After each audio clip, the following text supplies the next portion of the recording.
Hey guys, Garden State had recommended she was going to start some holy basil seeds indoors this winter.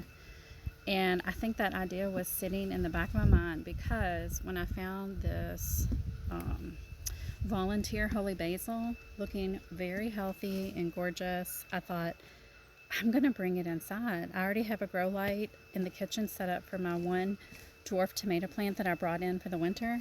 I'm going to put it right next to it and see how that process goes. So let's get started.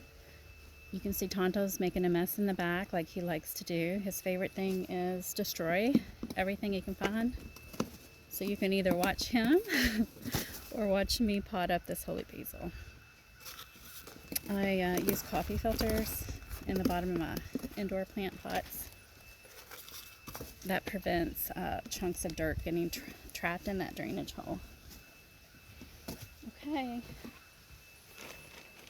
put some fresh soil down in there. I don't have any water over here, but I will definitely water this really well before I bring it inside.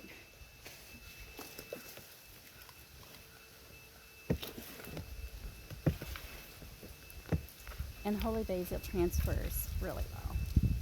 So I'm going to try to leave most of this old yucky dirt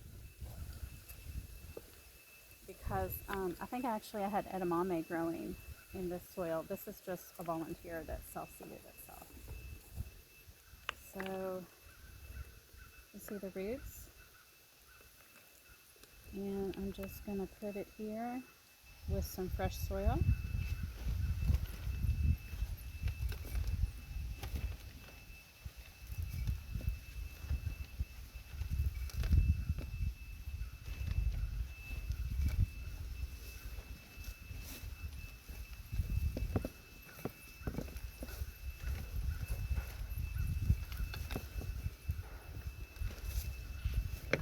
And there we go. It smells really good. It's very bright green. I think it'll be fine. I'll keep you updated on that and see how well it fares indoors. Thanks guys. Talk to you soon.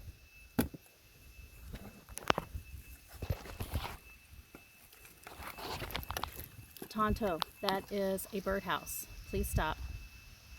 Leave it. Okay guys. Bye.